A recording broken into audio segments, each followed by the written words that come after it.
નમો ભગવતે વાસુદેવાય.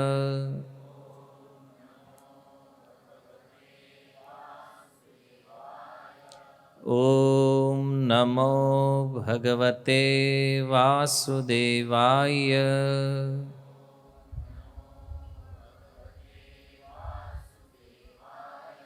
ઓમ નમો ભગવતે વાસુદેવાય.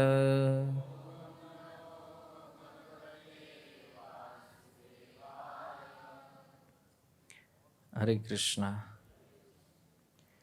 શ્રીમદ ભગવદ્ ગીતા અધ્યાય 1 શ્લોક ક્રમાંક 14.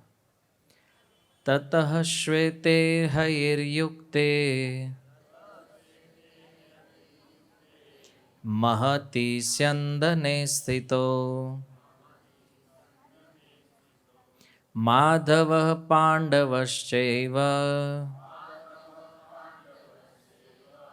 દિવ્યો શંખો પ્રદગ્મતો. તતઃ શ્વેતૈર્હયે યુક્તે મહતિ સ્યંદને સ્થિતો માધવઃ પાંડવશ્ચૈવ દિવ્યો શંખો પ્રદગ્મતો. તતઃ શ્વેતૈર્હયે યુક્તે મહતિ સ્યંદને સ્થિતો માધવઃ પાંડવશ્ચૈવ દિવ્યો શંખો પ્રદગ્મતો.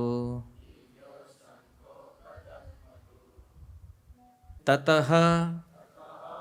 ત્યાર પછી શ્વેતે હે શ્વેત હયે હે અશ્વથી યુક્તે જોતરાયેલા મહતી વિશાળ સ્યંદને રથમાં સ્થિતો સ્થિત માધવ કૃષ્ણ લક્ષ્મીદેવીના પતિ પાંડવ પાંડુપુત્ર અર્જુન ચ અને એવ નક્કી દિવ્યો દિવ્ય શંખો શંખ પ્રદગ્મતો ફૂંક્યા.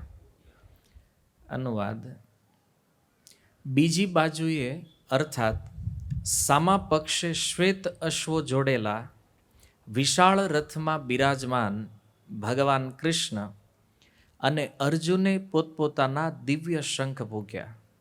ભાવાર્થ: ભીષ્મદેવે ફૂંકેલા શંખની તુલનામાં કૃષ્ણ તથા અર્જુનના હાથમાં રહેલા શંખોને દિવ્ય કહેવામાં આવ્યા છે. દિવ્ય શંખોનો ઘોષ સૂચિત કરતો હતો કે સામા પક્ષે વિજયની કોઈ આશા ન હતી, કારણ કે ભગવાન કૃષ્ણ પાંડવોના પક્ષે હતા. જયસ્તુ પાંડુપુત્રાણામ યેષામ પક્ષે જનાર્દન. વિજય તો સદા પાંડુના પુત્રો જેવાઓનો જ થાય, કારણ કે ભગવાન કૃષ્ણ તેમની સાથે છે. અને જ્યારે જ્યારે તથા જ્યાં જ્યાં ભગવાન ઉપસ્થિત હોય છે ત્યારે ત્યારે ત્યાં ત્યાં લક્ષ્મીદેવી પણ ઉપસ્થિત હોય છે, કારણ કે લક્ષ્મીદેવી પોતાના પતિ વિના કદાપી એકલા હોતા નથી. તેથી વિષ્ણુ અથવા ભગવાન કૃષ્ણના શંખથી ઉત્પન્ન થયેલા દિવ્ય ધ્વનિથી નિર્દેશ થતો હતો તે પ્રમાણે વિજય તથા શ્રી બંને અર્જુનની પ્રતીક્ષા કરી રહ્યા હતા. તદુપરાંત જે રથમાં બંને મિત્રો બિરાજેલા હતા તે રથ અર્જુનને અગ્નિદેવે આપેલો હતો અને તેનાથી એવો નિર્દેશ મળતો હતો કે ત્રણેય લોકમાં જ્યાં જ્યાં તે રથ જશે ત્યાં સર્વત્ર વિજય નીવડશે. શીલ પ્રભુપાદ કી જય. સ્વાગતમ ઉપસ્થિત સર્વ શ્રોતાગણ, વૈષ્ણવજન એવા મહાનુભાવોનું આપણે શ્રીમદ ભગવદ્ ગીતાના પ્રથમ અધ્યાયની ચર્ચા કરી રહ્યા છીએ, જેમાં ગયા સત્રમાં આપણે જે શ્લોકની ચર્ચા કરી 13 નંબર શ્લોક, જે દુર્યોધન દ્વારા જે કાંઈ વાતો પિતામહ ભીષ્મ કે દ્રોણાચાર્ય આગળ થઈ, એ વાતોનું રિએક્શન શું આવ્યું છે એ 13 નંબર શ્લોકમાં આપણે જોયું. તો એમાં પિતામહ ભીષ્મના શંખ ફૂંકવાનું એકમાત્ર કારણ છે દુર્યોધનને પ્રસન્ન કરવા માટે. એણે એટલે શંખ વગાડ્યો હતો કે આ ઉત્સાહમાં આવી જાય તો એને એમ થાય કે ભાઈ અમે લડવાના છે. પણ ઓલ્યા કૌરવો મૂરખ, એને એમ કે સેનાપતિ છે ને ભીષ્મ, તો આણે યુદ્ધની ઘોષણા કરી છે, તો એણે એના બધા વાદ્યો વગાડ્યા હારે. તો અહીંયા સુધીની જે ચર્ચા આપણે કરી છે એમાં એક વિશેષ વાત એ છે કે આ જે સંજય બોલ્યા છે નોર્મલ વાત છે એકદમ. કોઈ વ્યક્તિ પ્રશ્ન કરે અને આપણે નોર્મલી એની હારે વાત કરતા હોય, પણ આ 14 નંબર શ્લોકથી સંજયનો ટોન જે છે ને એ ચેન્જ થઈ રહ્યો છે. સંજયની બોલવાની પદ્ધતિ, એનો ઉત્સાહ, એનું રિએક્શન, આ બધું ચેન્જ છે. કેમ? તો આ શ્લોકને બોલવા માટે જે સંજય છે એણે જીવનભર રાહ જોઈ છે, આખું જીવન વેઇટિંગ કર્યું છે એણે આ શ્લોક ઉચ્ચારણ કરવા માટે.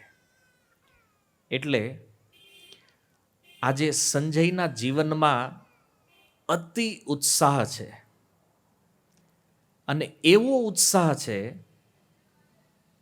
કે જેનાથી ધૃતરાષ્ટ્ર ક્લિયર સમજી રહ્યા છે કે સંજય મને શું કહેવા માગે છે. તમે કહો ધૃતરાષ્ટ્ર તો આંધળો છે, તો પછી એને સંજયના રિએક્શન કેમ ખબર પડે?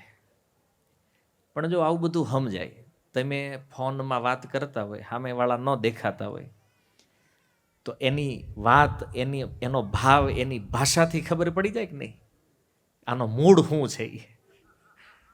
તો પછી ધૃતરાષ્ટ્ર કેમ નહીં સમજે સંજયની વાતને, સંજયની ભાષાને? તો અહીંયા એને સમજ આવી ગઈ છે. આપણે સમજવાનું છે કે સંજયની અંદર ઉત્સાહ આવ્યો છે, એ આપણને આ શ્લોકથી કેમ ખબર પડે?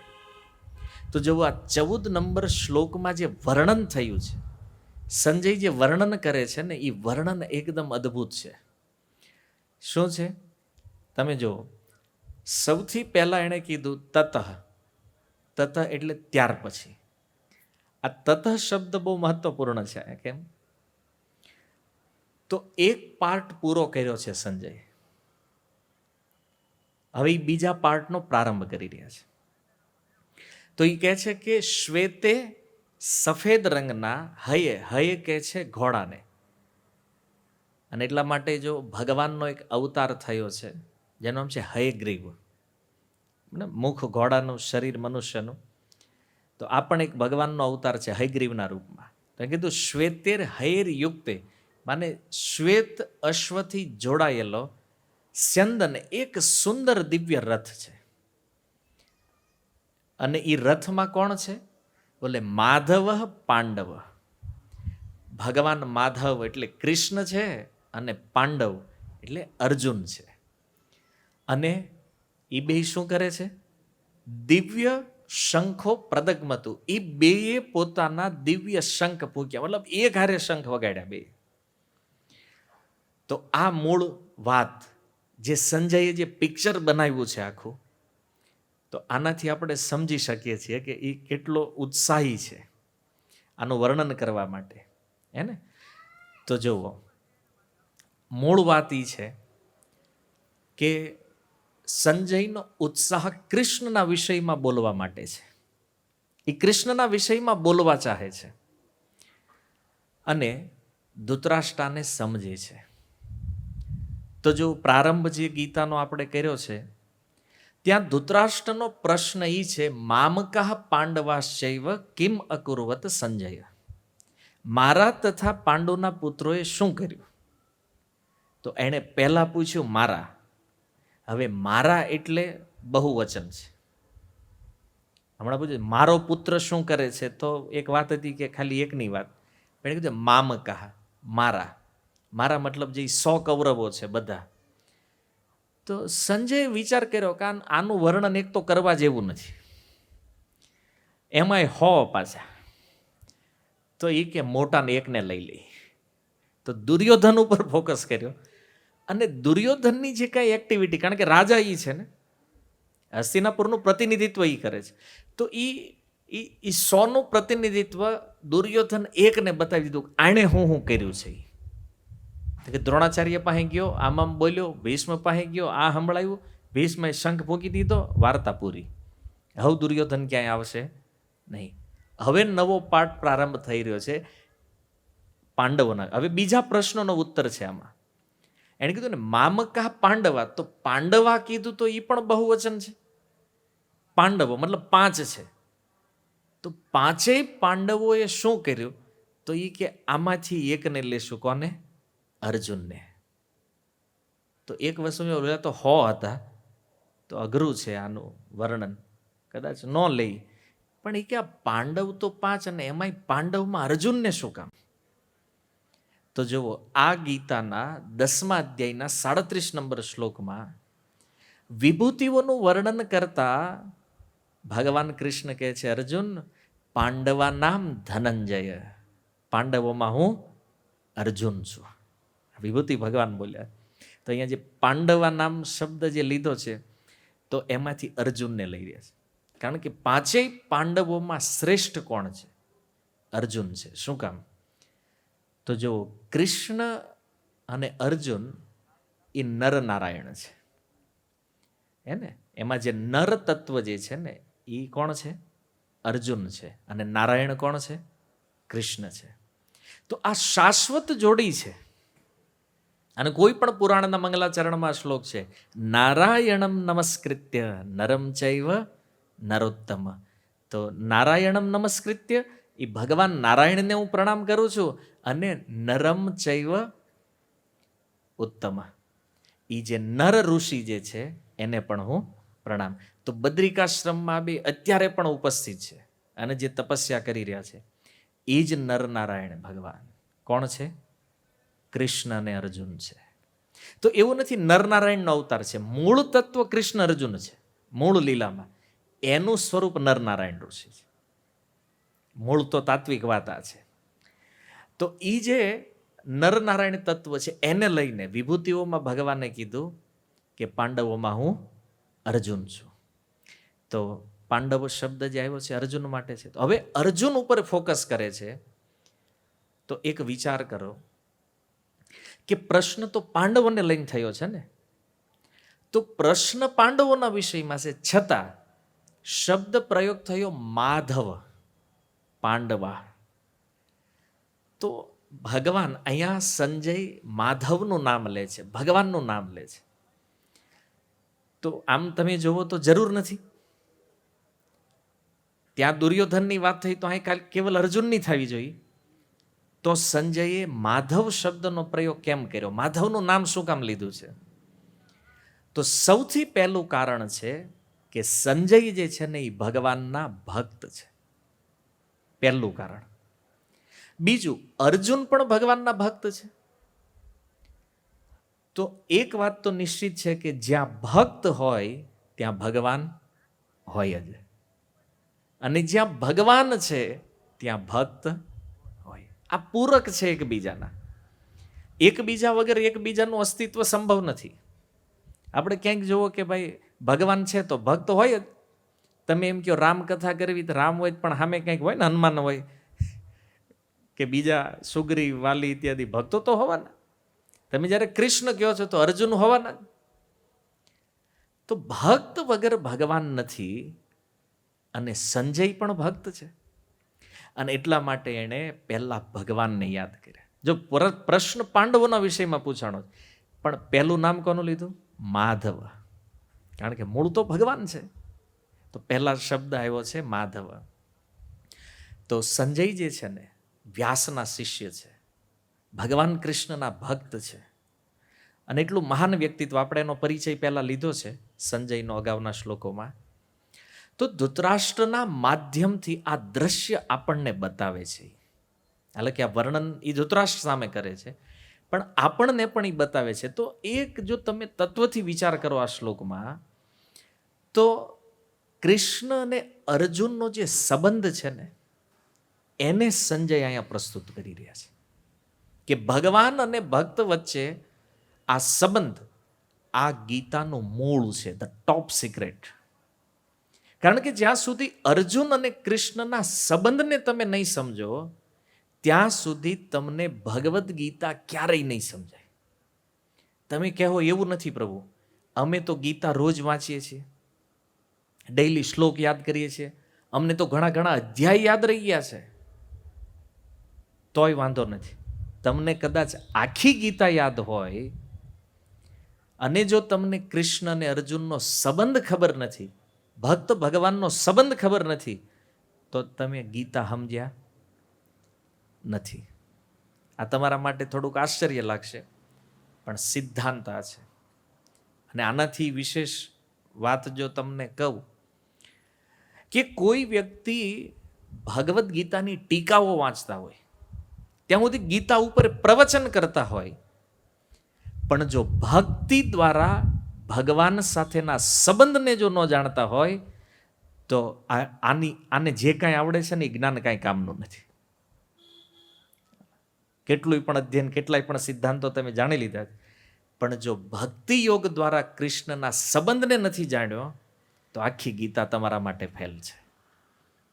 કોઈને હોય ને વિદ્વત્તા કે અમે બહુ ટીકાઓ વાંચી છે, આટલા શ્લોકો યાદ છે, આટલું આવડે છે, આટલા પ્રવચનો કર્યા કરો, બધું કોઈ જ્ઞાન કામનું નથી. જો આ સંબંધ કયો જે સંજય બતાવવા માગે છે શ્લોકની અંદર, અને આ સંબંધ જો નહીં સમજમાં આવ્યો, તો બધું નકામું છે. વિદ્વત્તા કોઈ કામ નહીં લાગે આમાં. અને આનું પ્રમાણ શું છે? પ્રમાણ છે ચૈતન્ય ચરિતામૃત. ચૈતન્ય મહાપ્રભુ જ્યારે દક્ષિણ ભારતની યાત્રામાં હતા, અને દક્ષિણ ભારતની યાત્રામાં જ્યારે રંગનાથ મંદિરમાં આવ્યા મહાપ્રભુ, તો રંગનાથ મંદિરમાં જોયું કે કેટલાય બ્રાહ્મણો બેઠા છે, ભણેલા સંસ્કૃતના વિદ્વાન પંડિત, અને એમાં એક બ્રાહ્મણ ગીતાનો પાઠ કરતો હતો. હવે તમે વિચાર કરો, એ પાઠ કરતો તેને સંસ્કૃત આવડતું નથી, સંસ્કૃત નહોતું આવડતું, એ પાઠ કરે જ ગીતાનો. તો ચૈતન્ય મહાપ્રભુ તો ભગવાન છે, તો એણે જોયું આ બધા બ્રાહ્મણો અભિમાનના પૂતળા છે, અને એની વિદ્વત્તા, એના જ્ઞાનનું અભિમાન છે, પણ આ એક બ્રાહ્મણ જે છે ને એ પાઠ કરવાની ટ્રાય કરે છે. મહાપ્રભુ ગયા એની પાસે, અને એની પાસે જઈને કીધું, તું શું કરે શું? બોલે હું ગીતાનો પાઠ કરું. બોલે આવડે જ તને? ભાષા આવડે જ? સંસ્કૃત આવડે જ? ના. તો એ કે ટ્રાય કરું થોડુંક બોલવાની. અને એ બ્રાહ્મણ જ્યારે પાઠ કરતો હતો ને, તો શ્લોકમાં હમણાં અહીંયા આપણે જેમ ઉચ્ચારણ કરતા, બીજા અમુકને ન બોલતા ફાવતું હોય, તો ઓલું જેને આવડતું હોય ને એ દાંત કાઢતા હોય, એ આને કાંઈ આવડે નહીં, બોલવાનો ગમગમાટ એટલો. આવું આપણે કરતા હોય, પણ આજ એ ભ્રમ અહીંયા જેવો દૂર થવાનો છે. મહાપ્રભુએ કીધું, તને આ શ્લોક બરાબર આવડતા નથી, તું ઉચ્ચારણ બરાબર કરતો નથી, અને તને ભાષા જ નથી આવડતી, તો સમજાતું નહીં હોય, તું વાંચે શું કામ ગીતા? તો એણે કીધું કે પ્રભુ મને કાંઈ આવડે કે ન આવડે, પણ એ કે આ ફોટો જ્યારે જો ને ઉપર કે ભગવાન સારથી બન્યા છે અને અર્જુન રથમાં બેઠા, મારા ભગવાનની દયા તો જોવો હે ને, કે પોતાના ભક્ત માટે સારથી ડ્રાઈવર બની ગયા.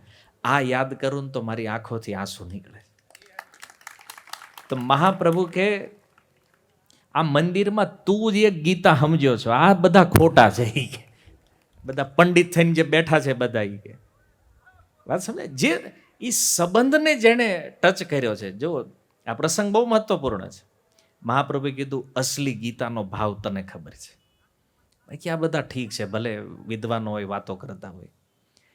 તો આ રીતે ચૈતન્ય મહાપ્રભુએ સિદ્ધ કર્યું છે કે શ્લોકો આવડવા ન આવડવા બહુ મહત્વપૂર્ણ નથી, પણ ભગવાન હારેનો જે ભાવ જે છે ને, આ કનેક્શન સૌથી મહત્વનું છે. અને ગીતાને સમજવાની આ જ એકમાત્ર યોગ્યતા છે જે સંજય અહીંયા પ્રસ્તુત કરે. અને સંજય એ જોયું છે, જે માધવ પાંડવ જે શબ્દ છે ને, આ શ્લોકનું હૃદય છે. આ ગીતાનો મૂળ છે. અને આ જો સમજમાં આવી ગયો ને તો સમજો તમે ગીતાના સાચા અધિકારી બનવાના છો. તો આ રીતે એક ઓર ઘટના આ પ્રમાણેની, ગુરુવાયુર જે કેરલામાં એક મંદિર છે, તો ગુરુવાયુર મંદિરે એક પરંપરા છે. પરંપરા એ છે કે ત્યાં પ્રતિદિન વિષ્ણુ સહસ્ત્ર નામનો પાઠ થાય. રોજ ભગવાનની સામે વિષ્ણુ સહસ્ત્ર નામ બોલે, જે લોકો દર્શન કરવા આવે એ લોકો એમાં ભાગ લઈએ કે બોલે. તો ડેઈલીની આ પરંપરા પ્રમાણે આ સહસ્ત્ર નામનો પાઠ પ્રારંભ થયો અને એક અજાણ્યો વ્યક્તિ, સાધારણ સામાન્ય વ્યક્તિ મંદિરમાં દર્શન કરવા આવ્યો. તો દર્શન કરવા આવ્યો તો એને થયું હાલો ને આપણે પાઠ કરીએ. તો મંદિરમાં નાની નાની પુસ્તિકાઓ રાખી હોય, બધા લોકો બોલીએ કે ઘણાને તો યાદ થઈ ગયું, તો મોઢે બોલતા હતા. તો આણે એક બુક લીધી હાથમાં અને પછી વાંચવાનું શરૂ કર્યું. યાર બહુ ભણેલો નહીં હોય, તો એમાં એક પાઠ છે, અપ્રમેય ઋષિકેશ પદ્મનાભ અમર પ્રભુ. આવું એક પાઠ વિષ્ણુ સહસ્ત્ર નામમાં આવે છે. તો એણે હાથમાં લીધી બુક અને વાંચવાનું ચાલુ કર્યું. અપ્રમેય પુરુષ પ્રભુ, અપ્રમેય ઋષિકેશ પદ્મનાભ મર પ્રભુ. અમરનું હું કરી નાખ્યું મર. તો અમર પ્રભુ, અમર માને જે અમર છે, જે મૃત્યુ નથી પામતા, એના પ્રભુ માને એના જે સ્વામી છે અમર પ્રભુ. ભગવાનને એક સંબોધન છે અહીંયા, એનું નામ છે અમર પ્રભુ. તો અમર પ્રભુનું મર પ્રભુ કરી નાખ્યું. બોલાઈ ગયું બિચારાથી મર પ્રભુ. હવે ખબર નહીં વાંચતા નહીં આવડ્યું હોય, જે પણ ઉચ્ચારણ થયું નહીં. અને ઓલો પૂજારી જે અંદર હતો ને એને ખબર પડી, આણે મર પ્રભુ, આનો મતલબ થઈ ગયો મરેલાના પ્રભુ. અંદરથી નીકળ્યો બહારને કીધું સીધું તું મરી કે પેલા. એ કે અમર પ્રભુનો પાઠ સીધો મર પ્રભુ, આવું હાલે? આ ખોટું છે એ કે. અને ક્રોધિત ઓલો બિચારો કાંઈ સમજે નહીં, નવાનો પહેલી વાર મંદિરે આવેલો. એ કે હારું પૂજારી ખીજાઈ ગયા, શું કરું? બિચારો હાથ જોડીને ઉભો રહી ગયો. એ ખબર નહીં હું બોલવું કે ન બોલવું. એમ નવા નવા હોય કેવી સ્થિતિ હોય. અને એ સમયે ભગવાન સાક્ષાત ગુરુવાયુર પ્રગટ થયા વિગ્રહમાંથી. પેલા પૂજારીને 2 લાફા મૂક્યા ઉપાડે. એટલે પૂજારી કે મેં તો ભૂલ સુધારી છે, કે મને શું કામ મારો છે કે તમે? વિચાર કરો, સાક્ષાત ભગવાન પ્રગટ થઈને પેલાને 2 થપ્પડ પડીને એટલે કે પ્રભુ મેં તો સુધાર કર્યો છે. સુધાર નહીં. ભગવાન કે પહેલા તું મને ઈ કે હું ખાલી અમરનો જ પ્રભુ છું. ઈ કે તો આ મર જે છે, મતલબ મૃત જે છે, એનો સ્વામી કોણ છે? ઈ કે તું નામ દેત મને. કે ગીતામાં જ કીધું બધું મારું છે. ઈ કે મર કે અમર બધું મારું છે. તો તું અમરને મારો સ્વામી કહે છો કે અમરના સ્વામી હું છું, તો આ મરેલાના કોણ છે? અથવા જે મૃત પ્રાય છે એના સ્વામી કોણ છે? ઈ કે તું નામ દે.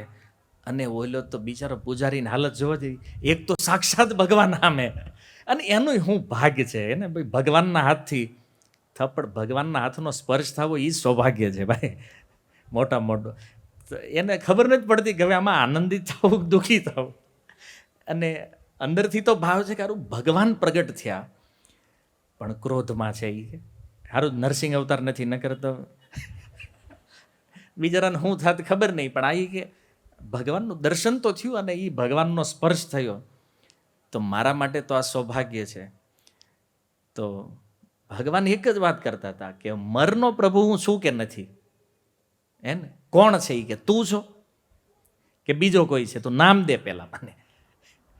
અને આ ઘટના બની ત્યારથી લઈને આજના દિવસ સુધી, આજે પણ તમે ગુરુવાયુર મંદિરમાં જાઓ, પદ્ધતિ આ છે, વિષ્ણુ સહસ્ત્ર નામ પાઠ રોજ થાય, પણ ત્યાં પાઠ શું થાય છે? અપ્રમેય ઋષિકેશ પદ્મનાભ મર પ્રભુ. હજી કોઈનું સાહસ નથી થયું કે આ મરને અમર કરે પાછું. આજે તે હજી આ જ સિસ્ટમ હાલે છે વસ્તુ, સમજ્યા તમે? તો જુઓ તમે કેટલી અદ્ભુત આ વાતો છે કે શ્લોકોમાં એકાદ અક્ષર આમ તેમ થઈ જાય, ભગવાન કે એનાથી મને કાંઈ મતલબ નથી. જો ભગવાનને અર્થ બિહારી દીધો સીધો. ઓલાને એમ હતું કે અમર જ સાચું છે, મર કરશું તો ખોટું થાય, ભગવાનનું મૃત્યુ તો આવું તો સંભવ નથી. પણ ભગવાને કીધું નહીં, જેને આ દુનિયા મરવાનું છે ને એનો સ્વામી હું જ છું. તો ભગવાન કે તું સમજ્યો નથી ગીતા બરાબર, બધું જ હું છું, ભાઈ આમ જ કેમ બહાર કરી નાખ્યો મને? તો એટલે બોલ્યો બિચારો રાઈટ બોલ્યો છે. તો આ રીતે ગુરુવાયુર મંદિરની આ ઘટના, જેનાથી આજે પણ આ પદ્ધતિ ચાલે છે.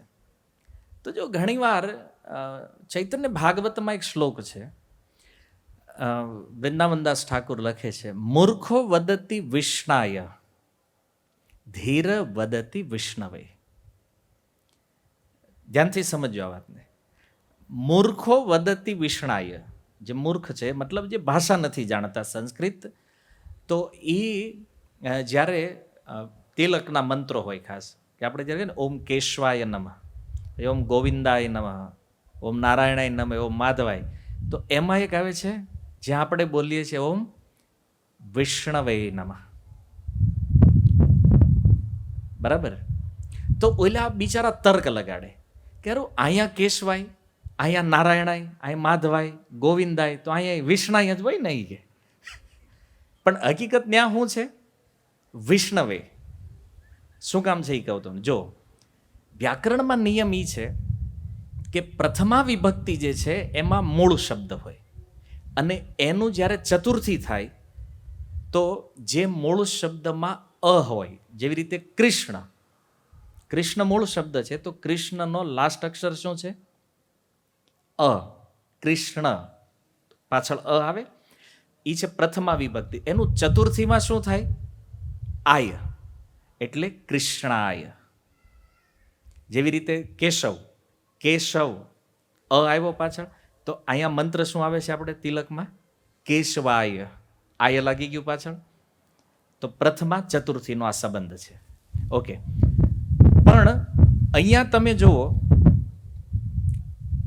કે જ્યારે વિષ્ણુ શબ્દ આવે છે પ્રથમામાં, વિષ્ણુ, તો એનો લાસ્ટ અક્ષર શું છે?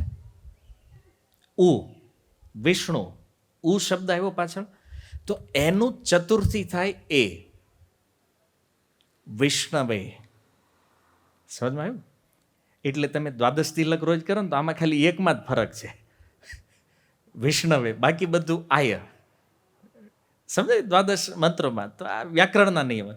તો ક્યારેક ખબર ન હોય બિચારાને, તો કહે છે મૂર્ખો વદતિ વિષ્ણાય ધીર વદતિ વિષ્ણવે ઉભયસ્તુ સમમ પુણ્યમ.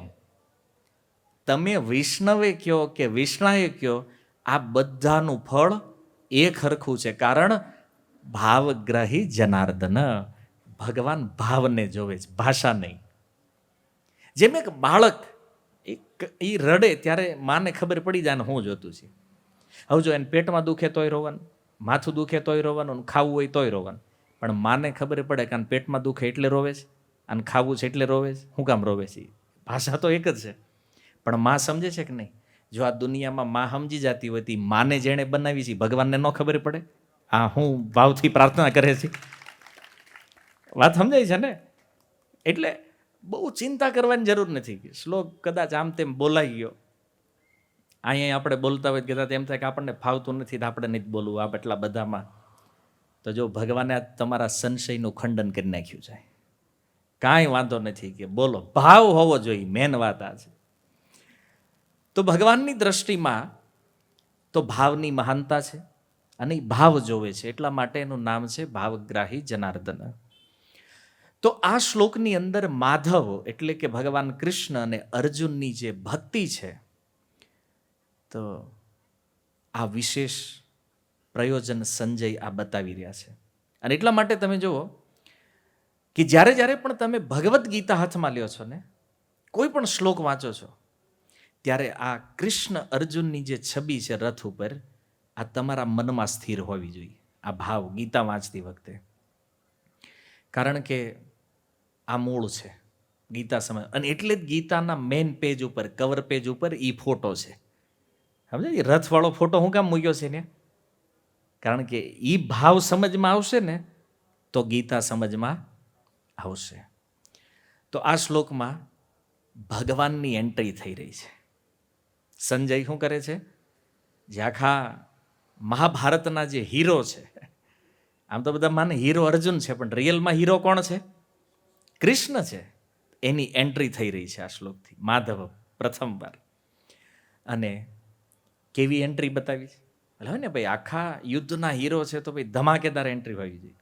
આણે કીધું ભક્તના સેવકના રૂપમાં કૃષ્ણ પ્રવેશ કરી રહ્યા છે, સારથીના રૂપમાં. જેવો કેટલું નિમ્ન કાર્ય છે સારથી બનવું એ. પણ પોતાના ભક્ત માટે ભગવાન આ કાર્ય પણ સ્વીકાર કરે છે. અર્જુન ભક્ત છે અને એ અર્જુનમાં એટલો પ્રેમ છે તો ભગવાન સારથી બનવા પણ તૈયાર છે. વિચાર કરો, શું કામ કૃષ્ણની ભક્તિ ન કરવી જોઈએ ભાઈ? આપણા માટે બધું જ કરવા તૈયાર છે.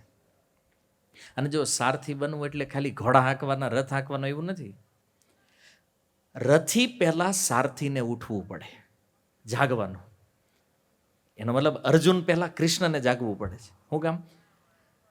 તો રથની સફાઈ કરવાની, ઘોડાને ખવડાવવું, એને નવડાવવા, એને નિરણ કરવું, એ ઘોડાને શણગારવા, પછી રથને સજાવવાનો, હે ને? અને આ બધું કરવું પડે. કારણ કે જો આખા યુદ્ધમાં સૌથી આલિશાન રથ યદી કોઈનો છે ને તો એ અર્જુનનો છે, મહાભારત યુદ્ધ. અને હવારે જ્યારે અર્જુન નીકળતા ને કુરુક્ષેત્રમાં જવા માટે અંદર રણભૂમિમાં, તો ભીડ લાગેલી રહેતી આમ સૈનિકોની બધી, એ અર્જુનના રથને જોવા માટે. કારણ કે એની જેવો આલિશાન રથ કોઈનો નથી મહાભારતમાં. અને એમાંય ભગવાન કૃષ્ણએ સજાવ્યો છે. એને ડેકોરેશન કોણે કર્યું? કૃષ્ણએ. એમાં કાંઈ ઘટે નહીં એમ. તો આવો અદ્ભુત અર્જુનનો રથ કે એને જોવા લોકો લાઈનમાં રહેતા. તો આવા જે સામર્થ્યવાન, દયાળુ, ભક્તવત્સલ જે ભગવાન છે, આ બધું ભગવાન કરતા. જેટલી જેટલી સેવા. અને ખાલી આટલું નહીં, સાંજે જ્યારે યુદ્ધ પૂરું થાય તો નિયમ છે, યુદ્ધ જ્યારે પૂરું થાય ને એટલે યોદ્ધા જે છે એ તો રથમાં જ ઉતરીને સીધો શિબિરમાં જઈને હોઈ જવાનું નામ.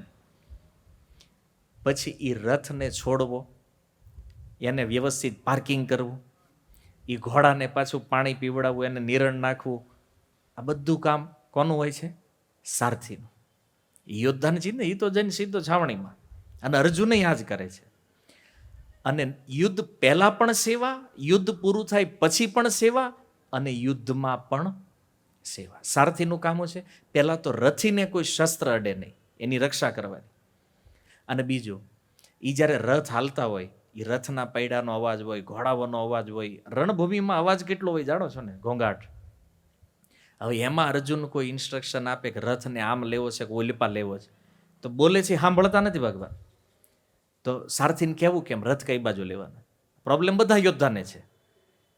તો અર્જુન પગની એડી મારતા કૃષ્ણ. જમણી બાજુ જાવ જમણા ખભે એડી મારે, ડાબી બાજુ જાવ ડાબા ખભે પગની એડી મારે, એટલે ભગવાન સમજી જાય કે આપણે રથ કઈ બાજુ લેવાનો છે. હવે તમે વિચાર કરો કે પોતાના ભક્ત માટે ભક્તના ચરણનો પ્રહાર પણ એ કૃષ્ણ સહન કરે છે. આ સારથીનું કાર્ય છે. તો આ પ્રેમ જે અર્જુન માટે મહાભારતમાં બતાવ્યો છે કૃષ્ણએ સારથીના રૂપમાં. આપણે ખાલી ફોટો જોઈ સારથી બને એટલે આપણે કે રાસ લઈને ખાલી ઘોડા જ આંક્યા છે. આખું મહાભારત તત્વથી વાંચો ને તો સમજાય કે અર્જુન માટે કૃષ્ણએ શું કર્યું છે. એણે કેટલી પોતાની વત્સલતા, પોતાનો પ્રેમ એ અર્જુન પ્રત્યે બતાવ્યો છે. તો આ બધું જ ભગવાન કરી રહ્યા છે. બધી રીતે એમણે અર્જુનની રક્ષા પણ કરી છે. વ્યાસદેવ કહે છે, જેમ પાપણ આંખની રક્ષા કરે, માની લો કોઈ તીક્ષ્ણ વસ્તુ, કોઈ પણ વસ્તુ આપણી આંખ નજીક આવે ને તો પાપણ તરત બંધ થઈ જાય આંખની સુરક્ષા માટે. તો પાપણ જેમ આંખોની રક્ષા કરે, પલકો જેમ આંખોની રક્ષા કરે ને, એમ ભગવાને અર્જુનની રક્ષા કરી છે. અને મહાભારતની અંદર એવા એવા કેસ બન્યા છે, અમુક કેસ તમને ખબર નથી. આમ મોટી મોટી ઘટનાઓ તો આપણે જાણતા હોય કે આનાથી રક્ષા થઈ, ઓલાથી રક્ષા થઈ. તમે જો એક દિવસ અર્જુન યુદ્ધ કરે છે અને યુદ્ધ કરતા કરતા અર્જુને એટલું ભયાનક યુદ્ધ કર્યું, દુર્યોધનને ખબર ન રહે કે આને રોકવો કઈ રીતે. હવે અર્જુનને દુર્યોધન કન્ફ્યુઝ થઈ ગયો. એવું ધુઆધાર યુદ્ધ કર્યું. દુર્યોધન ટેન્શનમાં જાતો હતો, કંઈક રણક્ષેત્રમાં હાલતા હાલતા એને એમ કે કંઈક જઈને કોકને પૂછવી શું કરવું. તો રસ્તામાં એક યોદ્ધા મળ્યો, ભગદત્ત નામ હતું એમ. દુર્યોધનને પૂછ્યું ઈ કે કેમ ટેન્શનમાં, કેમ ઉદાસ કેમ છો? દુર્યોધન, તું કોણ છો? ઈ કે પેલા ઈ કે હું તમારી સેનામાં છું, ઈ કે યોદ્ધા છું. પછી એણે પોતાનું વર્ણન કર્યું આખું કે હું કેટલો પરાક્રમી રાજા છું, કોણ છું. પ્રાગ જ્યોતિષપુર એક રાજધાની છે, એનો રાજા છું હું. કે એમ એ કે તમારી સેનામાં એ કે આટલા બધા હોય એટલે દુર્યોધન કે બધાને જ ઓળખતો ન હોય. એ કે તમારી સેનામાં છું, બોલો ને. ટેન્શન શું છે એ કે એટલે અર્જુન જો હોય કે આજ જે યુદ્ધ કરે છે ને મને લાગે છે કે આજ આપણું હારવાનું નક્કી છે. અરે એ કે એમ હોય, હું બેઠો છું ને કે તું હું છો તું. એ કે હા અમે જિંદગી કાઢ નાખી કે આમાં આની સામે કે હજી કાંઈ થયું નથી. તો એ કે તમને મારી ખબર નથી કે હું આપણી પાસે એક અસ્ત્ર છે. કયું અસ્ત્ર છે? બોલે વૈષ્ણવાસ્ત્ર. પરફેક્ટ કામ કરે. જેનું નામ લઈને મોકલું ને એને જ મારીને આવે પાછું. એક વાર જાય પછી ફેલ, એક જ વાર પ્રયોગ થાય. પણ માની લો અર્જુનનું નામ લઈને છોડ્યું તો પછી અર્જુનને મારીને જ આવશે. તો દુર્યોધન કે તું હતો ક્યાં અત્યાર સુધી? હે આ બધા દિવસો વયા ગયા છે. ઓલું ઘટોત્કચનો વધ ને આ બધું થઈ ગયું ને પછીની આ ઘટના છે. દુર્યોધન ટેન્શનમાં હતો, એમાં આ મળ્યું એને. સારું એક અમુક શક્તિ આપણી સેનામાં હજી છે ખરી કે. તો એ કે કામ કરે, અર્જુન ઉપર એની જ હાટું રાખી છે કે ગોતો મોકો આવે એટલી વાર. એ કે મોકો નહીં, સામે છે તું જા. એ કે એની એનું નામ લઈને પ્રયોગ કરે એની ઉપર. ભગવાનને ખબર પડી કે આ આવવાનો છે. તો ભગવાનને થયું કે અર્જુન તો યુદ્ધમાં વ્યસ્ત છે અને આ જો અસ્ત્રનો પ્રયોગ કરશે તો અર્જુન તો આજ ગયો કામમાંથી. એટલે ભગવાને ટેકનિક દોડે. શું કર્યું? રથને એવો ગોળ ગોળ ઘુમાવે તે ઓલાને દેખાય જ નહીં અર્જુન છે ક્યાં. એટલે આમ હામો આવે ને તો ભગવાન આમ જવા દે, એટલે આણી પાસે હામો આવે તો આમ કાઢે રથ. એટલો આડોવળો રથ એટલો ઘુમાવ્યો ને તો આ ભગદત્તનું મગજ ફેરવી નાખ્યું ભગવાન. તો ઓલાને દુર્યોધને પાક્કો મતલબ ટ્રેન કરેલો અર્જુન સિવાય ક્યાંય પ્રયોગ કરવાનો. રસ્તામાં ગમે એટલી મુશ્કેલી આવે અર્જુન ઉપર ટ્રાય કરવાની. બોલો કે પાક્કું, એમાં કાંઈ ફેર નહીં. પણ કૃષ્ણએ એવો ઘુમાવ્યો અંદર, અને એવો ઘુમાવ્યો ઓલો કે અર્જુન ગયો તેલ લેવા, કે પેલા આને ઉપાડી લેવા દે. તો અર્જુનનું નામ લઈને કરવાને તો એ પ્રયોગ એને કીધું આ દ્વારકાધીશ ઉપર જવા દે. તો વૈષ્ણવાસ્ત્રનો પ્રયોગ કોની ઉપર કર્યો? દ્વારકાધીશ ઉપર. હવે એને ખબર નથી જગતના તમામ વૈષ્ણવોના સ્વામી કોણ છે? પોતે એ જ વિષ્ણુ છે. તો જેવું અસ્ત્ર એની ઉપર ગયું તો વૈજયંતી માળા બનીને ગળામાં આવી ગયો. તો ભગવાનને થયું કે હા ચાલો આજનું પીરિયડ પૂરો. એ ગયા અર્જુનની સુરક્ષા થઈ ગઈ છે, બચી ગયા, કામ થઈ ગયું. અર્જુનની સુરક્ષા કરી લીધી ભગવાને આ ભગદત્તથી. પણ જો નહીં તો અર્જુનનું મૃત્યુ આમાં નિશ્ચિત હતું. પરફેક્ટ. પણ એને લઈ લીધું અસ્ત્ર પોતાની ઉપર, અર્જુનને બચાવ્યા ભગવાન. આ કર્યું છે કૃષ્ણે. કેટલાય બાણ જે છે ને અર્જુન ઉપર નહીં પોતાની ઉપર ગ્રહણ કરે ભગવાને. અર્જુનની સુરક્ષા એને એકેય બાણ નથી લાગવા દીધું. તો આ રીતે ભગદત્તથી રક્ષા કરી. તો કર્ણ પાસે પણ આવી જ એક શક્તિ હતી છેલ્લે. આમ તો બધું પતી ગયું હતું પણ એક છેલ્લે તોય રાખેલું સર્પ બાણ જે છે. તો એનું એ પણ અમોઘ બાણ છે કે એનું નામ લઈને તો એને ઉડાઈ દે. ઓલે બાણ છોડી દીધું. ભગવાનને થયું આને કરી, હવે આમાં કંઈક કરવું પડશે. તો બાણ છૂટી ગયું. હવે ભગવાન કે અત્યારે કાંઈ થાય એમ નથી. તો જોયું કે અર્જુનની હાઈટ, મેથેમેટિક્સ તો ભગવાનનું પાકું જ હોય ને, આટલા બ્રહ્માંડ બનાવ્યા છે એણે. જોયું કે આ બાણ આવે છે, ગરદનનું માપ લીધેલું છે બરાબર, આ ડોકું ઉડી જાય અર્જુનનું. પેલા ઘોડાની ઉપર મુઠ્ઠીનો પ્રહાર કર્યો, ઘોડાને બેહારી દીધા હેઠા. તો રથ, હવે ઘોડા બે એટલે રથ ઝૂકે. એ રથ તમને ખબર ને આખો રથ ન ઝૂકે, કારણ કે વાહેનું જે હોય એમ રહે, પણ આમ રથ થાય. તો અર્જુન નૈમા, નૈમા એટલે ગરદનની જગ્યાએ મુકુટ આવી ગયો, નીચા નૈમા એમાં. તો મુકુટ લઈને ઉડી ગયું એ બાણ. એટલે ઓલાની શક્તિ થઈ ગઈ ફેલ અને અર્જુનને બચાવ થઈ ગયો. અર્જુનની ભગવાને સુરક્ષા કરી છે અહીંયા પણ મહાભારતમાં.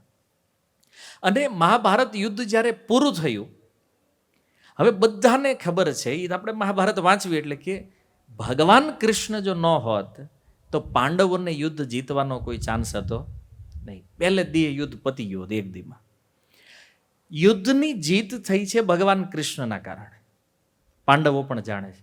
છતાં યુદ્ધનો શ્રેય કોને આપ્યો? અર્જુનને. અર્જુન તારા કારણે યુદ્ધ જીત્યા. કેમ? પ્રેમ અર્જુનમાં એવો છે ભગવાનને. અને સૌથી મોટી વાત જે કોઈ ન કરે, કોઈની હાટું, શું કે ભગવાને પોતાની બદનામી સ્વીકાર કરે અર્જુન માટે થઈ. તમે જુઓ, બધાને છેલ્લે તો એમ જ કે આપણું નામ ખરાબ ન થવું જોઈએ, નામ બચાવવા માટે તનતોડ પ્રયાસ હોય. ભગવાને એવા એવા ષડયંત્રો કર્યા મહાભારતમાં. એટલે અર્જુન ના પાડે, પ્રભુ આ નિયમ વિરુદ્ધ છે બધું. ભગવાન કે નિયમ ગયો તેલ લેવા, ભગત રહેવો જોઈએ. હે પ્રબલ પ્રેમ કે પાલે પડકર પ્રભુ કો નિયમ બદલતે દેખા. ભગવાન જ્યારે પ્રેમના ઓલામાં આવી જાય ને પછી એને કોઈ નિયમ લાગુ પડતા. અર્જુન કે પણ તમે ના પાડી શસ્ત્ર નહીં લેવાનું. તે કે મેં પાડી છે ને, નામ ખરાબ થઈ જાય, મારું થાય છે નહીં, તારે હું વાંધો. હા કયું ભગવાને બધામાં કોઈ કન્ડિશન એપ્લાય નહીં કૃષ્ણ ઉપર. કોના માટે? જ્યારે રક્ષા પોતાના ભક્તની કરવાની છે, પોતાના પ્રેમીની કરવાની છે, તો ભગવાને કીધું ભલે આપણને લોકો શું કે, કોઈ પરવા નથી એની, પણ ભક્તને કાંઈ થવું જોઈએ નહીં. આ આપણો સંકલ્પ છે ભગવાન. તો ભક્તને હું દુઃખી નહીં, દુઃખની ક્યાં વાત છે, એનો વાળ વાંકો ન થવા દઉં ક્યાંય. અને એટલા માટે જો જે કૃષ્ણે યોજનાઓ બનાવી, ભીષ્મને મારવા માટે, દ્રોણને મારવા માટે, જયદ્રથને મારવા, આ બધું અસંભવ હતું. જે એ બધા અસંભવને કૃષ્ણએ સંભવ કર્યું છે મહાભારતમાં, કેવલ અર્જુનના પ્રેમ માટે. તો વાત એ છે કે જુઓ કેટલા ક્લોઝ છે, આ જે ઘનિષ્ઠતા જે છે એને એટલા માટે કહે છે માધવ પાંડવ ચૈવ. સંજય જે બોલ્યા છે, તો આ મૂળ ભાવ છે. આજે બે શબ્દ આવ્યા એનો. અને બીજા જે પણ શબ્દો શ્લોકમાં છે, બીજી જે કાંઈ વાતો છે ને, એ બધા વિજયના ચિહ્નો છે. શું કામ? ધૃતરાષ્ટ્રને બતાવવા માટે કે વિજય તમારો થવાનો નથી. ગમે પહેલા જ શ્લોકમાં, આ શ્લોકથી જ તે સંજય ધૃતરાષ્ટ્રને બતાવે છે વિજય તો પાંડવોની થવાની છે. કારણ પહેલું, ભગવાન પાંડવોના પક્ષમાં છે, જે પહેલેથી જ સંજયે ક્લિયર કરી દીધું ધૃતરાષ્ટ્રને કે કૃષ્ણ એના પક્ષમાં છે તો વિજય એનો થવાનો છે. બીજું, અહીંયા કૃષ્ણ માટે કૃષ્ણ શબ્દ પ્રયોગ કરીએ કે પણ એણે માધવ શબ્દ પ્રયોગ કર્યો છે. એનું કારણ શું છે? મા શબ્દનો અર્થ છે લક્ષ્મી, અને ધવ કે છે પતિ. તો લક્ષ્મીના પતિ જે છે એ છે માધવ. અને જુઓ, સંજય કહેવા માગે છે કે લક્ષ્મી જે છે એ હંમેશા નારાયણની સાથે રહે છે. તો તમારા જે દીકરા છે ને એને લક્ષ્મી જોઈ છે, નારાયણ જોતા. તો નારાયણ વગર લક્ષ્મી કોઈનું વર્ણન કરતી નથી. તો 18.78 યત્ર યોગેશ્વર કૃષ્ણ યત્ર પાર્થ ધનુર્ધર. જ્યાં કૃષ્ણ છે, જ્યાં અર્જુન છે, તો લક્ષ્મી પણ ન્યા જ રહે, વિજય ન્યા જ રહેશે, ઐશ્વર્ય પણ ન્યા રહેવાનું. શું કામ? કારણ કે લક્ષ્મીના પતિ નારાયણ જેના પક્ષમાં છે એને કોણ હરાવી શકવાનું છે ભાઈ? હવે જુઓ, લક્ષ્મીજીની કૃપા બધાને જોતી છે આ દુનિયામાં. લક્ષ્મીજીને ઘણા માને, નારાયણને નહીં. ટકે આ ઘણા એવો પ્રશ્ન ઘણા મનમાં થાય, પ્રભુજી તમે એવું કહો પણ આ લક્ષ્મી પૂજવા વાળા કેટલાય છે દુનિયામાં, કેટલાય ધની બને, આપણે તો લક્ષ્મીની કૃપા ધનથી જ માપીએ છીએ. જો લક્ષ્મીનો એક અર્થ ભાગ્ય પણ થાય, સૌભાગ્ય. તો ઘણા બધા અર્થો છે, પણ મૂળ વાત કે ધનને પણ લક્ષ્મી માનો છો, પણ જ્યાં નારાયણ નથી ત્યાં લાંબો સમય લક્ષ્મી ટકતા. જો એ લક્ષ્મીને હંમેશા માટે ટકાવવી છે ને, તો પહેલા ભગવાન નારાયણને લાવો. કારણ કે નારાયણ આવશે તો એની પાછળ લક્ષ્મી આવશે. અને યાદ કરો શ્રીમદ ભાગવત સમુદ્ર મંથન, જ્યારે સમુદ્રમાંથી લક્ષ્મીજી પ્રગટ થયા, તો જો અહીં કન્ફ્યુઝન ન હોવું જોઈએ. ઘણી વાર થાય સારું સમુદ્રમાંથી લક્ષ્મી આવી હતી, પહેલા નારાયણ એકલા આટા મારતા નહીં. આખો કે સમજો શું છે કે વૈકુંઠમાં માથાકૂટ થઈ ગઈ લક્ષ્મીજીને નારાયણને, પતિ પત્ની ઝઘડો તો હોય જ. ત્યાંથી જ આવ્યું એવમ પરંપરા પ્રાપ્તમ. આપણને એમ થાય કે આપણે બાજવી નવું નથી, ઉપરથી જ હાલ્યું આવે. તો લક્ષ્મીજી રિહાણા, જૈન સમુદ્રમાં છુપાઈ ગયા. તો ભગવાને વિચાર કર્યો કે મનાવવા કેમ, હજુ કે મનાવવામાં એક્સપર્ટ છે. તો ભગવાનને થયું કે આ લક્ષ્મીને પ્રાપ્ત કરવા છે તો કાંઈક તો કરવું પડશે. એટલે ભગવાને સમુદ્ર મંથન લીલા કરાવી. ઓલાને એમ કે અમૃત હાટું, અમૃત કોઈ મતલબ નહીં, મારે લક્ષ્મી આવે એ કામ છે. તમારે અમૃત આવે કે ન આવે અમારે શું લેવા દેવા, પીન તોય ઓલા મરી જવાના. તો લક્ષ્મીજીનું પ્રાગટ્ય સમુદ્ર મંથન લીલાનું મૂળ છે કે લક્ષ્મીજીને પ્રગટ કરવાના સમુદ્રથી. અને લક્ષ્મીજી જ્યારે પ્રગટ થયા તો એટલે બે લાઈનમાં બેહી ગયા દેવતાઓ દાનવ હોય તે, હું કે અમને વરણ કરશે. તો એટલે દેવતાઓનો તો વિચાર જ ખરાબ હતા. તો લક્ષ્મી એને એમનામ એવોઇડ કરી દીધા. એ તો એમ ન્યન્યન શ્રીહીન થઈ ગયા. એટલે દેવતાઓ અનુકૂળ હતા, પણ તોય લક્ષ્મીજી હરેક દેવતાની અંદર કાંઈક ગુણદોષ જોયા બધામાં. અને અંતે લક્ષ્મીજીએ જોયું કે ભગવાન નારાયણ બેઠા છે અને એની કોઈ ઈચ્છા નથી કે લક્ષ્મી મને મળે, પણ જૈન વરમાળા એણે લક્ષ્મીજીએ નારાયણના ગળામાં, મતલબ લક્ષ્મી કોનું વરણ કરે છે.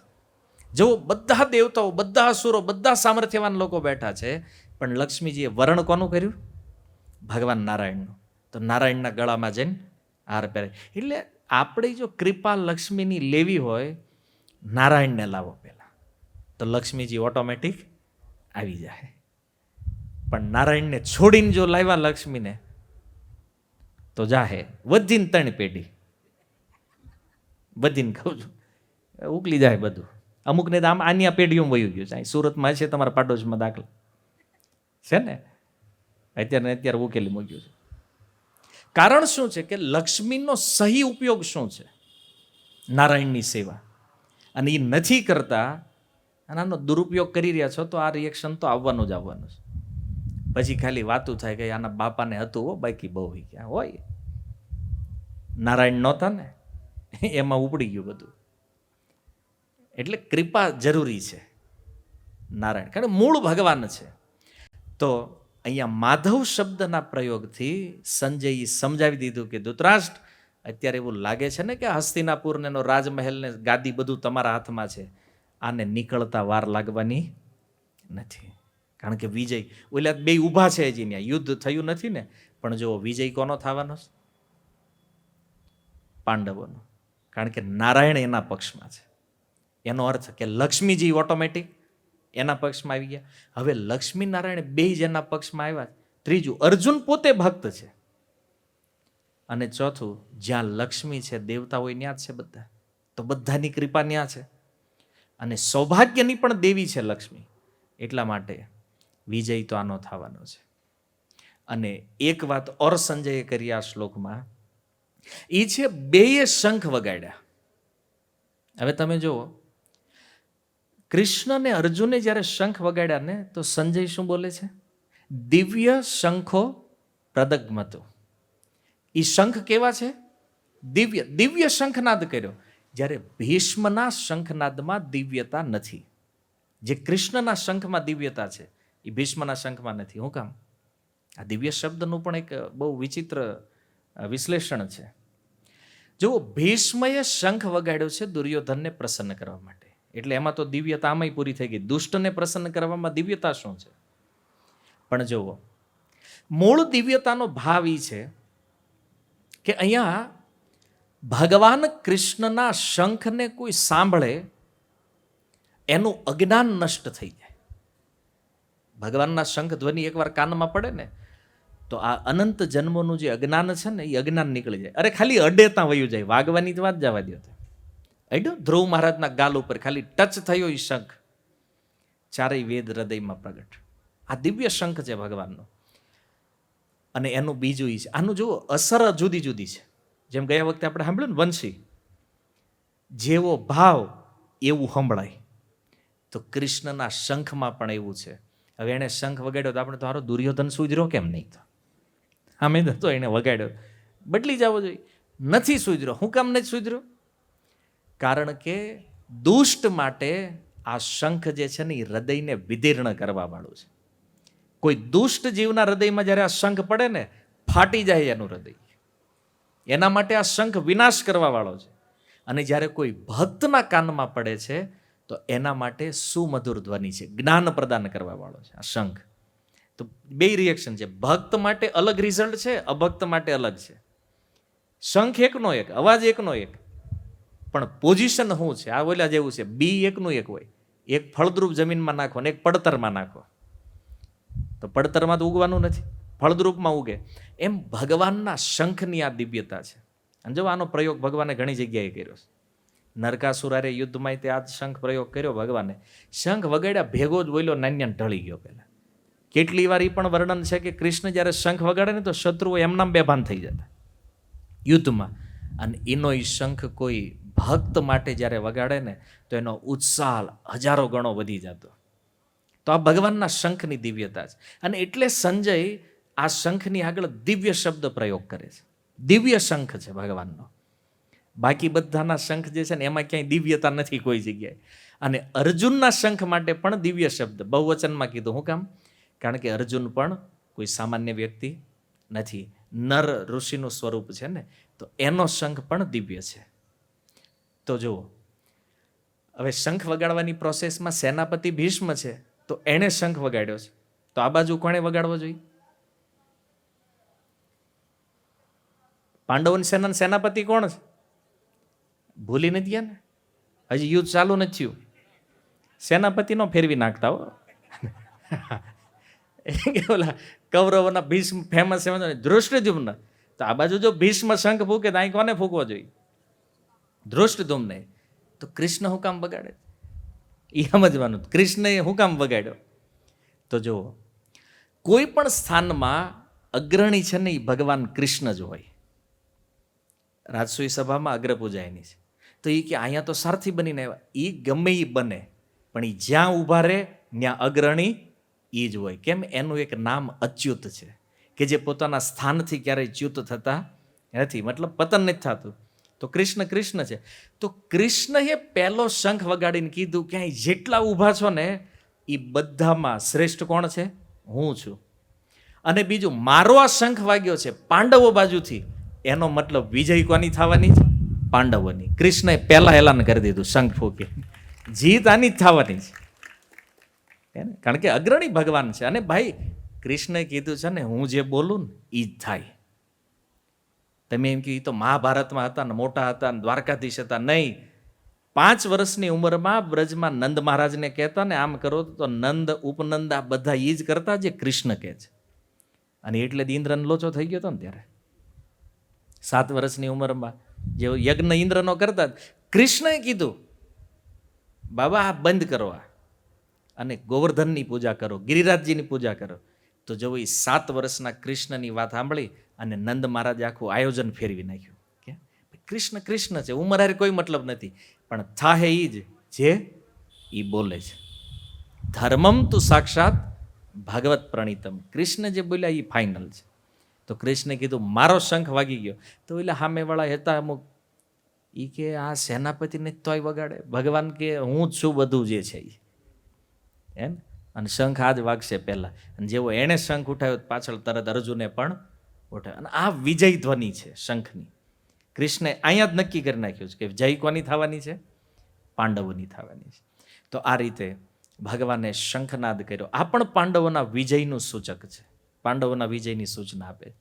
અને સૌથી શ્રેષ્ઠ વાત જે સંજય કહે છે એ છે મહતી સ્યંદને સ્થિતો. મહતી મને જે મહાન સ્યંદને મને રથ, અર્જુનનો રથ જેવો તેવો નથી. જો અર્જુનનો રથ જે છે ને એક વિશેષતા છે. અને એની શું વિશેષતા છે? તો મહાભારતની અંદર એક સુંદર કથા છે. હસ્તિનાપુરમાં કૃષ્ણ અને અર્જુન બે બેઠા હતા. બધું કામકાજ પતી ગયેલું, હાન થયેલી, ખાઈ પીને નવરા. તો ભગવાને અર્જુનને કીધું કે હાલો ને ઇવનિંગ વોકમાં સાંજે આંટો મારવા નીકળીએ. આપણે બે નીકળ્યા આંટો મારવા, ફરવા. તે ફરતા ફરતા ખાંડવ પ્રસ્થ, ખાંડવ વન જે છે ને ત્યાં પહોંચ્યા. ત્યાં પહોંચ્યા ને આમ ખાંડવ વનને જોઈને બે ચર્ચા કરતા, વાતો કરતા હતા. એમાં એક બ્રાહ્મણ આવ્યા. અને બ્રાહ્મણે આવી અને આ બેયને કીધું ઈ કે મને એક તકલીફ છે, કંઈક હેલ્પ કરશો? તો કે હું? એ કે ખવાઈ ગયું છે બહુ અને પેટમાં દુખે છે. તો અર્જુને કીધું એમાં અમે શું કરીએ?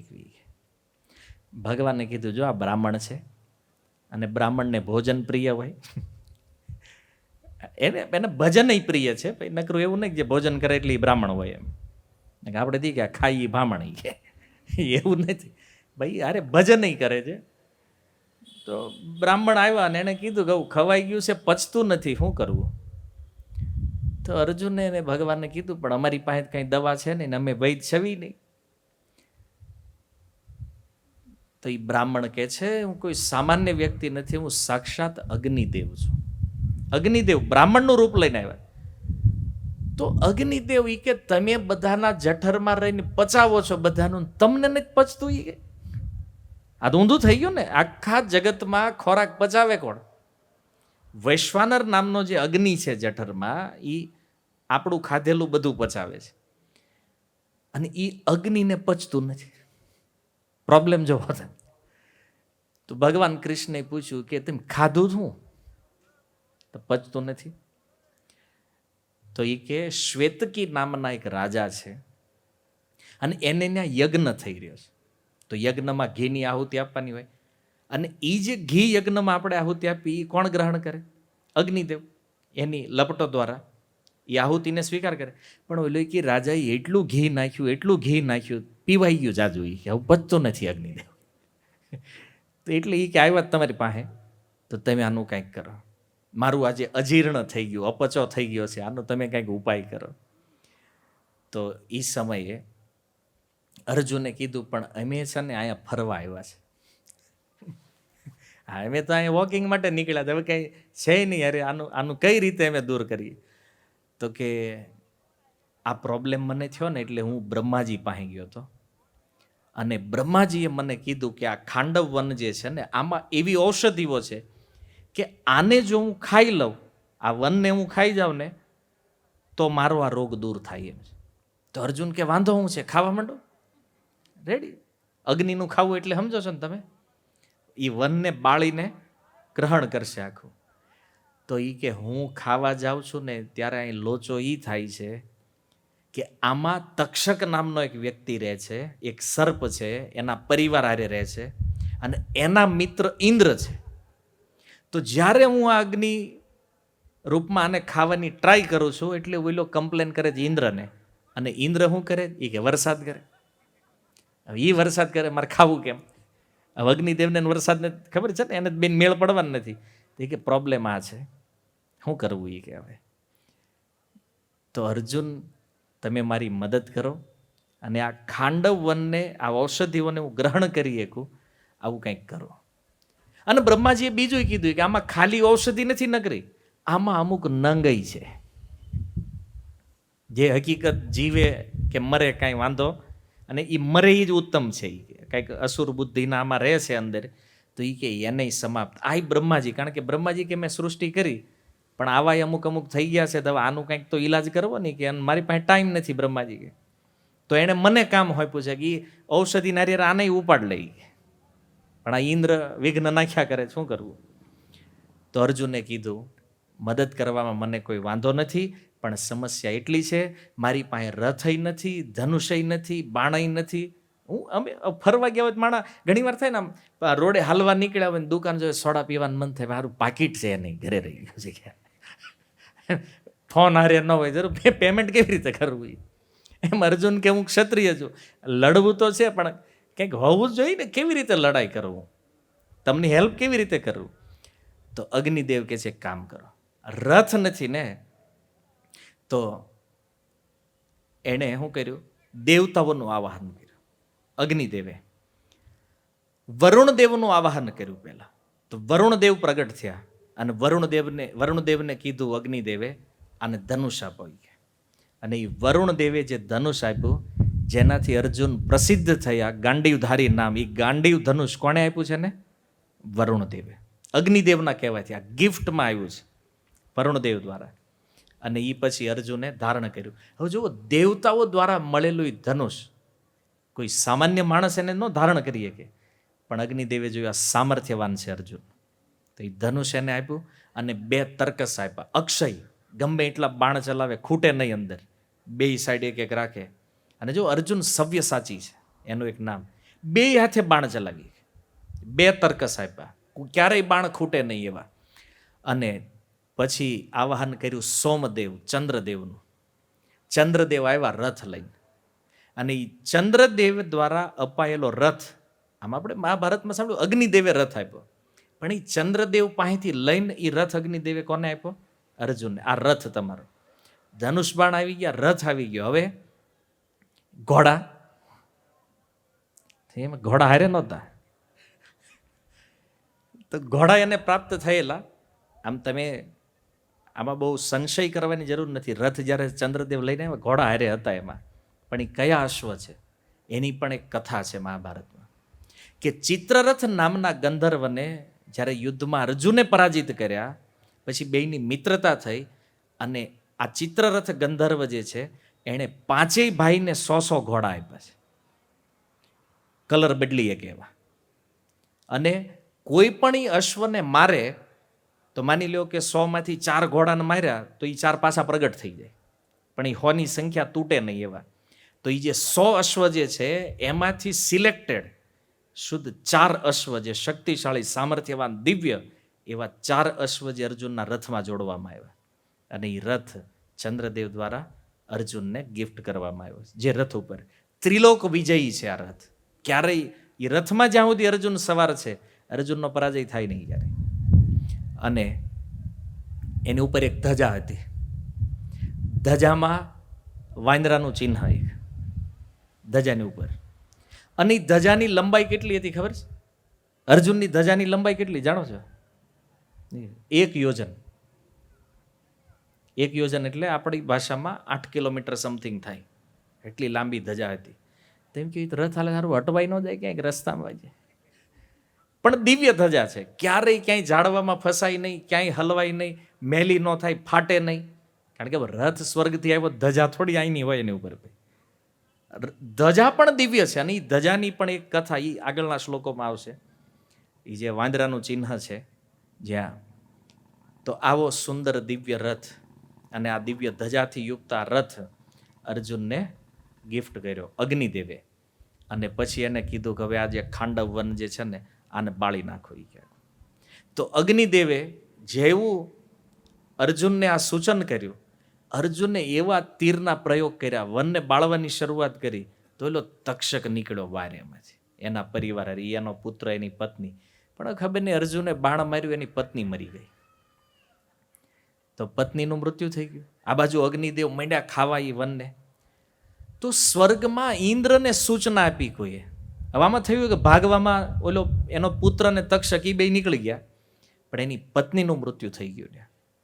અને ઇન્દ્રને સૂચના મળી કે તમારા મિત્ર સંકટમાં છે. આવ્યા ઇન્દ્રદેવ અને સાવર્તક મેઘને લઈને આવ્યા. સાવર્તક મેઘ એટલે જાણો, થાંભલા જેવડા છાંટા પડે. ઘણાને તેમ લાગે આવું હોય. સાવર્તક મેઘના જે બિંદુઓ છે ને થાંભલાની સમાન હોય, મોટા પિલર જેવા. તો અર્જુન શું કરતા, એના બાણથી ઓલું ઉપરથી આવે ને હેઠે, તો અહીંયા વરાળ થઈ જાય, ભૂમિને સ્પર્શ ન થવા દે અર્જુનના બાણથી. ઇન્દ્રને થયું કે આ પાણી હુકવે જ કોણ કે એટલું. તો એ કે જઈને જવું પડશે, આ તો ફરીને ગિરિરાજ ધરણ જેવી લીલા થઈ જાય નહીં. કારણ કે એકવાર તો અનુભવ થઈ ગયેલો ને. આ જ મેઘ હતા ન્યાય તે સાવર્તક, અને એને અહીંયા ખાંડવ વનમાંથી ઇન્દ્ર અહીંયા એને લઈને આવ્યા. તો અહીં જોવે ભૂમિને અટતું નથી, હવામાં વરાળ થઈ જાય બધી.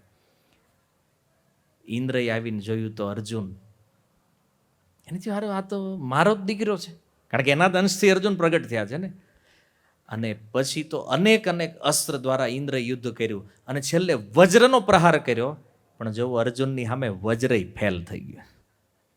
સામર્થ્ય અર્જુન છે ને એક એવું વિલક્ષણ પાત્ર છે, એની ઉપર તમે વિચાર કરો ને તો બહુ રહસ્યો છે અર્જુનના. જો ઇન્દ્રનું વજ્ર ફેલ છે અર્જુનની સામે, તો બીજા કોઈ શસ્ત્ર તો શું કામ કરવાના. અને એ યુદ્ધ જ્યારે સમાપન થયું, અને સમાપન શું કામ થયું? કારણ કે અહીંયા આગળ અર્જુન છે, કૃષ્ણ પાછળ હતા. અને જેવા કૃષ્ણને આમ જોયા, ઇન્દ્ર ઉપરથી આવે છે, ભગવાને પછી એન્ટ્રી મારી આમ વાહેથી જેવા નીકળ્યા, અને ઇન્દ્રએ જોયું હાલે દ્વારકાધીશ કૃષ્ણ સાક્ષાત અહીંયા, તરત બનને શું કામ એ ઓલો અનુભવ ભગવાનને આમ સામું જોયું સમજી ગયો કે ઓલું ગિરિરાજ ધરણ યાદ છે ને કે પાછું. એટલે તરત બધું યુદ્ધ બંધ કરી નાખ્યું કે આમાં હવે ભગવાન આવી ગયા એટલે આ બીજું શું થાય. અને આવી અને ઇન્દ્ર પ્રસન્ન થઈ ગયા, કારણ કે એક તો પોતાનો જ અંશ છે પુત્ર, પણ જોયું કે આટલું સામર્થ્ય છે અર્જુનમાં કે વજ્રને ફેલ કરી નાખ્યું ઇન્દ્રને. તો ઇન્દ્રએ કીધું તું વરદાન માગી લે. તો અર્જુન કે મારે શું વરદાન જોતું હોય, અમારે કૃષ્ણ હારે છે, કાંઈ માગવાની જરૂર જ નથી. પણ એ કે કાંઈ વાંધો નહીં, અગ્નિદેવની હેલ્પ કરવા માટે. તો અગ્નિદેવને કીધું તમે કયો અર્જુનને કાંઈક માગે. તો હવે અગ્નિદેવને આ ખાંડવન ખાતા ખાતા 15 દી થઈ ગયા, બધી ઔષધિ દવા લેતા લેતા 15 દિવસ. અને 15 દી પછી પેટનો દુખાવો જ્યારે બંધ થયો પછી અગ્નિદેવે કીધું કે આ રથ, ઘોડા, ધનુષ, તર્કસ આ બધું અર્જુન આજથી તારવું હવે પરમેનન્ટ. કારણ કે ખબર છે ને ભગવાનને આગળ જતા મહાભારતમાંની જરૂર પડવાની છે. તો અગ્નિદેવની કૃપાથી અર્જુનને આ બધું પ્રાપ્ત કરાવ્યું, એક વરદાન મળ્યું. તો ભગવાને કીધું અગ્નિદેવને કે તમે ઇન્દ્ર બે મળીને અર્જુનને જ મજબૂત કર્યો, ભાઈ મારું તો કંઈક કરો. આને વરદાન આપ્યું મને નહીં. તો એટલે બે હાથ જોડીને પ્રભુ અમે તમને હું વરદાન, તમે સ્વયં વરદરાજ છો હે ને, આખા સંસારને દેવતાઓનું વરદાન તમે આપો છો, તમને અમે હું વરદાન આપી. તો એ મારે જોતું જ ભગવાન. ભગવાન કે ના કઈ રીતે પાડે બોલ્યા. તો બિચારા સંકોચ શરમમાં કીધું માગો. ભગવાન શું માગશે આપણી પાસે. તો ભગવાને કીધું કે મારી અને અર્જુનની આ જે મિત્રતા છે એ હંમેશા સનાતન સમય માટે અખંડ બનેલી રહે, આવું વરદાન હું ચાહું છું. જો ને કૃષ્ણનો સંબંધ જે અર્જુનમાં છે આ મિત્રતા ક્યારેય તૂટે નહીં, આ વરદાન મને આપો. માગ્યું ભગવાને, આ મિત્રતા બનેલી રહેવી જોઈએ. અને પછી બંને આજે શંખ ધ્વનિ કરી. તો જો પ્રભુપાદ લખે છે કે આ ભગવાન શ્રી કૃષ્ણ અને અર્જુનની શંખ ધ્વનિ સૂચવે છે કે સામા પક્ષે વિજયની કોઈ આશા નથી. હવે આટલું સુંદર સામર્થ્ય જેનું, તો એ જે મહતી સ્યંદને સ્થિતો સંજયે જે કીધું છે, આવો દિવ્ય રથ જો સંજય કેટલા બુદ્ધિમાન છે. એક એક શબ્દ, આ એક શ્લોકમાં એણે પાંડવોના વિજયનો સિક્કો મારી દીધો, જીતવાના આ છે. ધૃતરાષ્ટ્રને સમજાવી દીધું આજે, અને આ પિક્ચર એણે તૈયાર કર્યું છે. તો વિચારો કૃષ્ણનું વર્ણન કરવું છે ને, તો કેટલો ઉત્સાહ છે એની અંદર, એ આ શ્લોકથી આપણને આમાં સમજાય. તો આ સુંદર ગીતાનું રહસ્ય સંજય આ શ્લોકમાં કર્યું છે. અને હવે પછી બધા શંખ હામાહામી ફૂંકવાના છે આવતા ગુરુવારે. હરે કૃષ્ણ. શીલ પ્રભુપાદ કી નિતાય ગૌર પ્રેમાનંદે.